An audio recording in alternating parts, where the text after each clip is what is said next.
नमस्कार दोस्तों, Excel study point की ओर से मैं अनुप गोदियाल आप सभी का स्वागत करता हूं। तो दोस्तों आज हम लोग पढ़ने वाले हैं नॉन परफॉर्मिंग एसेट्स, गैर निष्पादित परिसंपत्तियों के बारे में।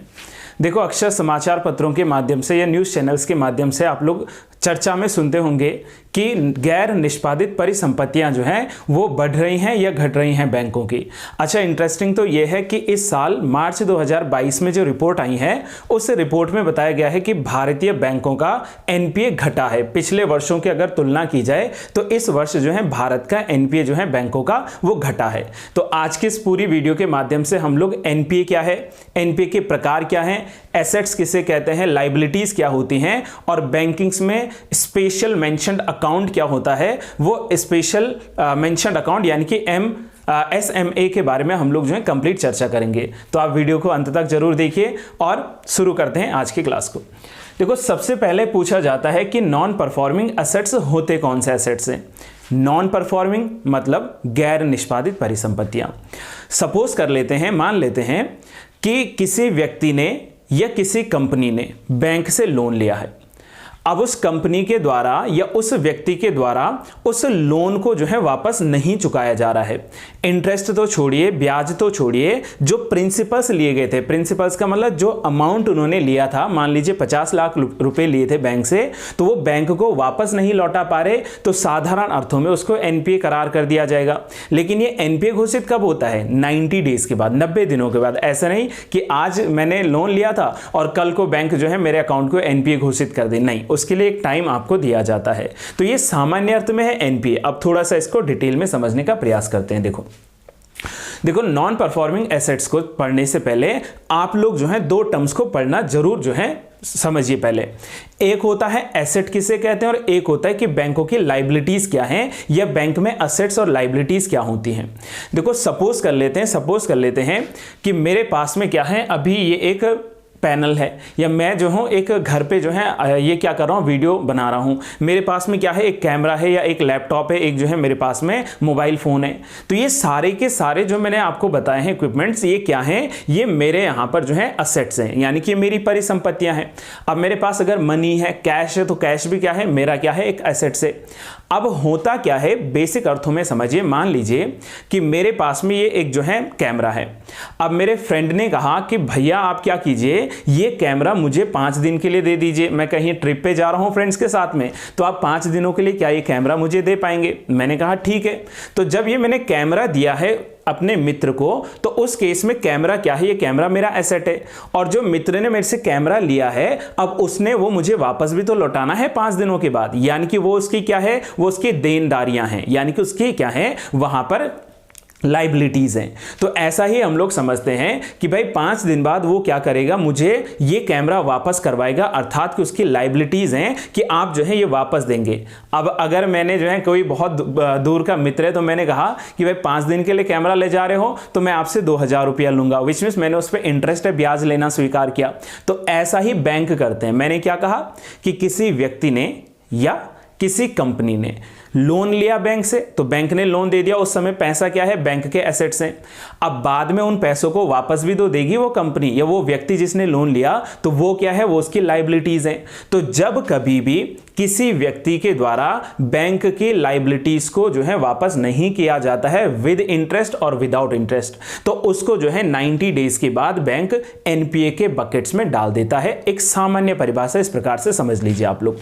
चलिए इस पे आगे बढ़ते हैं और सबसे पहले बात करते हैं कि वास्तव में ये एसेट्स होते क्या हैं और बैंक की जो है लाइबिलिटीज क्या है। देखो, एसेट्स का मतलब क्या है। देखो, an asset is something of value that is owned and can be used for the produce something. भाई मेरा मनी था, मेरा कैमरा था, मैंने उसको जो है दिया किसी व्यक्ति को, तो वहां से मुझे क्या मिला, पैसा मिला। विच मीन्स ये मेरे पास एक ऐसी एसेट है जिससे मैं भविष्य में कुछ ना कुछ प्रोड्यूस करूंगा, कुछ ना कुछ उससे उत्पादन करूंगा। ठीक है, ये आप लोग साधारण अर्थ में समझिए। फॉर एग्जाम्पल सपोज कर लेते हैं the cash you own can be use to pay your tuition fee और योर इलेक्ट्रिसिटी बिल और any other bill.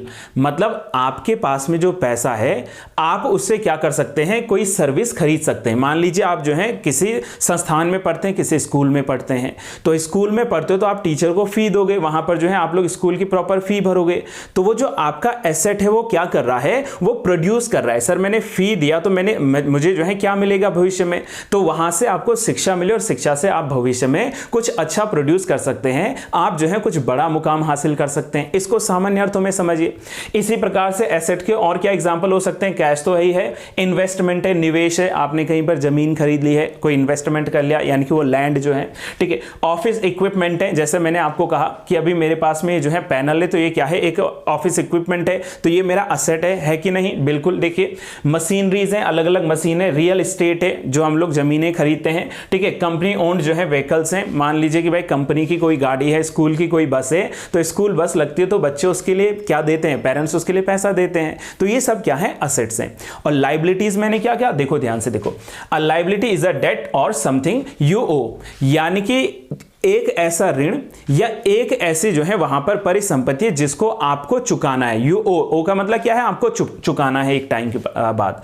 For example suppose कर लेते हैं कि you borrow money to buy a car, आपको एक कार लेनी थी। सर कौन सी कार लेनी थी, मान लीजिए आपने जो है अच्छी खासी 30-35 लाख की कोई कार लेनी है। अब आपके पास कितना पैसा है, मान लेते हैं आपके पास 15 लाख रुपए है और आपको अभी भी 20 लाख रुपयों की आवश्यकता है, तो आप बैंक से क्या करेंगे, हो सकता है कि लोन लेंगे या किसी मित्र के पास जाकर जो है वहां से पैसा ले लेंगे। तो वहां पर क्या है, वहां पर जो आपने मनी को बोरो किया है, जो पैसा आपने लिया है, वो आपकी लायबिलिटी है। क्यों लायबिलिटी है, देखो in this case car is your asset, ठीक है, कार आपकी क्या है, परिसंपत्ति है। लेकिन जो आपने बोरो किया था मनी को, या जो आपने लोन लिया था, जो आपने ऋण लिया था, वो आपकी क्या हो जाती है, लायबिलिटीज आ जाती हैं। लायबिलिटीज के एग्जांपल्स देखें, देखो जैसे बैंक डेट है, ठीक है, बैंक डेट का मतलब ही क्या है, बैंकों से जो पैसा लिया गया है। जैसे वेजेस हैं, मतलब मजदूर अगर कार्य कर रहे हैं तो उसको जो है वेजेस मिल रहे हैं, वहां पर वेजेस हो सकते हैं, ठीक है। इसके अलावा जो है टैक्सेस हैं, जो हम लोग टैक्स पे करते हैं गवर्नमेंट को, ये हमारी लायबिलिटीज है, हमारी क्या है, देनदारियां हैं, हमारी रिस्पॉन्सिबिलिटीज है, और इन्हीं को हम लोग लायबिलिटीज और एसेट्स के रूप में जानते हैं। अब सवाल यह है कि एनपीए पढ़ने से पहले हमें क्यों एसेट और जो है लायबिलिटीज को जानना था। देखो अब हमने क्या कहा कि जब बैंक ने एसेट्स को जो है मार्केट में जो है एक प्रकार से सर्कुलेट किया, और मार्केट से वो असेट के भीतर जो है आपको देनदारियां नहीं मिल रही हैं, लायबिलिटीज नहीं मिल रही है, विच मींस कि बैंक की इनकम रुक रही है। भाई बैंक ने जो पैसा दिया है किसी कंपनी को, मान लेते हैं कि 20 लाख रुपया दिया, तो 20 लाख पर कुछ ना कुछ तो उसको ब्याज मिलेगा, इंटरेस्ट मिलेगा, तो उसको वो इंटरेस्ट तो छोड़ो, मैंने कहा जो वास्तव में जो लोन दिया गया था वो लोन भी नहीं वापस मिल पा रहा है, तो ये क्या है, ये एक प्रकार का बैड लोन है, ये एक प्रकार का क्या है, एनपीए है, गैर निष्पादित परिसंपत्ति है, जिससे कि बैंक की इनकम रुक जा रही है। उम्मीद करो आप लोग इसको जो है बढ़िया ढंग से समझ पा रहे हैं। देखो आगे बढ़ते हैं। एनपीए की अगर एक बार डेफिनेशंस की बात की जाए तो एनपीए क्या है, आपने कहा a non performing asset was defined as a credit facility in respect of which the interest, ब्याज and installment of principals has remained past due for a specific period of time.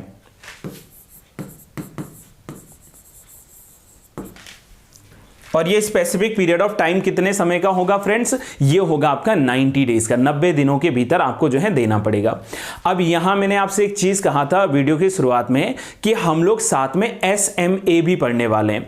अब इसको मैं again कह रहा हूं, एक practical के आधार पर, बिल्कुल एक छोटे से एग्जाम्पल के आधार पर समझने का प्रयास करते हैं। सपोज कर लीजिए कि आपके किसी फ्रेंड ने जो है आपसे लिया था पैसा, और कितने समय के लिया था, मैंने कहा कि भाई 2 दिन के लिए, ये मान लेते हैं 2 महीने के लिए लिया था। आपने कहा कि डियर आप क्या करना, 2 महीने बाद आप जो है 10 तारीख को मुझे क्या कर देना, ये पैसा वापस लौटा देना। अब मित्र है तो आप लोग जो है मित्र पर हो सकता है कि ब्याज ना लगाएं, लेकिन अगर बैंक देगा तो बैंक तो भाई ब्याज लगाएगा आपके पास, ठीक है। या किसी दूर के व्यक्ति ने आपसे पैसा मांगा तो आप लोग जो है इंटरेस्ट रेट के साथ उस पर जो है वो पैसा दोगे। अब तय हुआ था कि आपको 10 तारीख को जो है लोन देना है, लेकिन आपने 10 तारीख को वो पहला जो इंस्टॉलमेंट है, पहली जो किस्त है वो नहीं भरी है, तो उसको सीधे सीधे बैंक क्या कर देगा, स्पेशल मेंशन अकाउंट 0 में डाल देगा। अर्थात जो ड्यू डेट होती है, मान लीजिए 10 तारीख को जो है आपको लोन देना था, 10 तारीख को आपको जो है उसकी पहली किस्त भरनी थी, तो वो जो ड्यू डेट है ना, उस ड्यू डेट को अगर आप लोग जो है नहीं पैसा देते हो तो वहां से काउंट किए जाते हैं आने वाले 30 डेज। आने वाले जो 30 दिन हैं, उन 30 दिनों के भीतर अगर आप जो है अभी भी उसकी किस्त नहीं भर पा रहे हैं, लोन वापस नहीं चुका पा रहे हैं, तो उसको स्पेशल मेंशन अकाउंट 0 में डाल दिया जाएगा। फिर से वही है, 31 दिन से लेकर 31 डेज से लेकर अगर आप 60 डेज तक, 60 दिनों तक अभी भी जो है लोन नहीं चुका पाए हैं, इंस्टॉलमेंट नहीं दे पाए हैं, तो इसको स्पेशल मेंशन अकाउंट जो है SMA, ठीक है, इसको जो है SMA की लिस्ट में डाल दिया जाएगा फर्स्ट में। इसको कहेंगे हम लोग SMA1। और फिर आता है हमारे पास में SMA2। SMA2 में क्या होगा, 30 दिन से हो गए थे, अब जो है यहां से 60 दिन पूरे होने के बाद, यानी कि 61 डेज, ठीक है, 61वें दिन से लेकर, क्या कहा मैंने, 61वें दिन से लेकर और 90 दिन तक, टू 90 डेज, 90 दिन तक जो है इसको माना जाएगा स्पेशल मेंशन अकाउंट 2। और जैसे ही 90 डे क्रॉस हुए उसके बाद हमने कहा NPA में शामिल किया जाएगा। अभी तक देखिए आप लोगों ने क्या सीखा है कि असेट्स क्या होते हैं, लायबिलिटीज क्या होती हैं, एनपीए क्या होता है, और एनपीए से पहले स्पेशल मेंशन अकाउंट यानी कि SMA0, SMA1 एंड SMA2 क्या होता है। अब बारी आती है यहां पर कि क्या एनपीए भी जो है अलग अलग प्रकार से होता है। बिल्कुल, एनपीए जो है दोस्तों ये 3 प्रकार का होता है, ठीक है। कौन कौन सा होता है, सबसे पहला आता है सब स्टैंडर्ड एनपीए, दूसरा आता है डाउटफुल एनपीए जिसको संदिग्ध एनपीए भी कहते हैं, और तीसरा आता है हमारे पास में लॉस एसेट्स। अब देखो मैंने 3 प्रकार कहे, सब स्टैंडर्ड सबसे पहला प्रकार होता है। सब स्टैंडर्ड का मतलब क्या है, देखो ध्यान से सुनना, 90 डेज के बाद जब किसी लोन को एनपीए घोषित किया गया तो 90 डेज से लेकर आने वाला 12 महीने तक यानी कि 1 साल तक अगर उस लोन पर रिकवरी नहीं हो पाई है तो उसको कह देंगे कि ये कौन सा लोन है, सब स्टैंडर्ड एनपीए में रखा गया लोन है। वहीं 12 महीनों से लेकर और 3 साल तक, फ्रॉम 12 मंथ टू 3 ईयर्स, अगर अभी भी रिकवरी नहीं हो पाया है तो उसको कहेंगे डाउटफुल एसेट है। आपके दोस्त ने पैसा लिया, 1 साल हो गया, अभी तक नहीं लौटाया, अब आप लोग जो है डाउट में आ गए कि भाई साहब क्या ये वापस देंगे ये पैसा या नहीं देंगे, तो वो डाउटफुल में आ जाएगा। तो ऐसा ही बैंकों में होता है। और 3 साल के बाद जब आरबीआई का इंस्पेक्शन टीम, ये मान लीजिए जो बैंक है या जो भी ऑडिटर्स हैं, चाहे वो एक्सटर्नल हैं चाहे वो इंटरनल हैं, जब वो इस बात को आइडेंटिफाई कर दें, पहचान लें कि ये पैसा जो है अब शायद ही मुश्किल आएगा, मैं ये नहीं कह रहा हूं कि वो वापस नहीं आएगा, लेकिन शायद ही जो है मुश्किल आएगा, उसको लॉस जो है लॉस में डाल दिया गया है, हानि परिसंपत्तियों में डाल दिया जाता है। तो ये 3 प्रकार के एनपीए के प्रकार होते हैं, ठीक है। तो ये तीनों प्रकार भी आपको जानने हैं। इनको जो है मैंने कहा है अभी आप लोग क्लास को समझिए, बाकी पूरा जो है स्लाइड आपके सामने है, वीडियो को रोककर उसको आप जो है नोट कर सकते हैं। देखिए मैंने कहा आपसे, ठीक है, इस पे अभी आ रहा हूं, मैंने कहा आपसे कि टाइप्स ऑफ एनपीएज में 3 टाइप्स हैं, एक है सब स्टैंडर्ड, एक है डाउटफुल, एक है लॉस एसेट। सब स्टैंडर्ड का मतलब मैंने क्या बताया, देखो ध्यान से सुनो। A substandard asset was one which was classified as NPA for a period not exceeding 1 year. 1 year से ऊपर नहीं है, बल्कि 90 डेज से जो काउंट करना शुरू किया था वो 12 मंथ तक है। तो ये क्या है फ्रेंड्स, आपका ये है आपके पास में सब स्टैंडर्ड एनपीए। बहुत कॉमन डेफिनेशन है, बहुत सिंपल डेफिनेशन है। दूसरा हमने कहा कि हमारे पास आता है डाउटफुल। अब डाउटफुल क्या होता है, देखो, an asset to be classified as doubtful if it has remained NPA for a period exceeding 12 months to 3 years, 3 सालों तक जो है अगर वो नहीं आ पाई है उस पर रिकवरी, तो वो क्या होगा, डाउटफुल एनपीए होगा। और लास्ट में आते हैं हम लोग लॉस एसेट्स में, which means a loss asset is one where loss has been identified by the bank और द इंटरनल और external auditors or the RBI inspection, this is important again, but the amount has not been written off wholly। अभी उसको return of की category में नहीं डाला गया क्योंकि हो सकता है कि 4 साल बाद कुछ ऐसा चमत्कार हो जाए, कुछ ऐसा पैसा आ जाए कि जिसने लोन लिया था वो बैंक को सारा पैसा लौटा दे विद इंटरेस्ट, तब उसको एनपीए के अकाउंट से जो है हटा दिया जाएगा, उसको एनपीए से जो है बाहर कर दिया जाएगा। ठीक है, तो ये तीनों हमारे पास में क्या है, लॉस एसेट्स हैं। SMA1, SMA2, SMA3 में आपको बता चुका हूं, डेफिनेशन वाइज आप लोग जो है इसको यहां से देख सकते हैं। वही लिखा कि ड्यू डेट से अगर 30 डेज के भीतर नहीं आया SMA 0 है, 31 से 60 डेज में क्या है, SMA 1 है, और 61 से 90 डेज तक जो है SMA 2 है। अब लास्ट में आपको एक चार्ट जरूर देखना पड़ेगा, और ये चार्ट क्या है, ये चार्ट पिछले कुछ सालों में क्या है, इंडिया में एनपीए जो है बैंकों का, उसका एक जो है डेटा है। ये जो है इसका सोर्स आरबीआई है, रिजर्व बैंक ऑफ इंडिया जो है यहां से इसको लिया गया है। और इसमें बस इतना याद रखना है कि 2022 में, रिसेंटली मार्च 2022 में जो रिपोर्ट आई है उसमें भारतीय बैंकों का जो जीएनपीए है, यानी कि ग्रॉस नेशनल एनपीए है। ग्रॉस नेशनल हमारे पास में क्या है, जो नॉन परफॉर्मिंग एसेट्स हैं, ग्रॉस नॉन परफॉर्मिंग एसेट्स जो हैं ये 5.97 हैं, 5.97% पर हैं। और जबकि अगर मैं 2011 से इसको जो है पूरा देखूं तो ये 2011 से लगातार बढ़ा था। 2011 में कितना था, 2.40, 12 में कितना आया, 90 पहुंच गया, 13 में 3.40, 14 में जो है ये जो है 4 पॉइंट से भी ऊपर चले गया, और सबसे ज्यादा जो है 2018 में ये 11.50 पर जो है नॉन परफॉर्मिंग एसेट्स था। मतलब लोगों ने लोन तो लिया लेकिन उसको जो है बैंक को वापस नहीं चुका पाए थे, कई कारण हो सकते हैं, तो ये आपको याद रखना है। और 2021 की तुलना में पूछें, देखो प्रश्न देखो कैसे बनाएगा आपको कि 2021 की तुलना में 2022 में भारतीय बैंकों का गैर निष्पादित परिसंपत्तियों का अनुपात या एनपीए का अनुपात ऑप्शन में देगा, घटा है, बढ़ा है, समान रहा है, या फिर कह सकते हैं कि बहुत ज्यादा जो है उछाल आया है। तो वहां आप लोग को बताना पड़ेगा कि 2021 की तुलना में एनपीए जो है वो कम हुआ है। ठीक है, so guys this is all for today. I really hope कि आपको जो है ये क्लास समझ में आई होगी, आपने सारे कॉन्सेप्ट को जो है जाना होगा।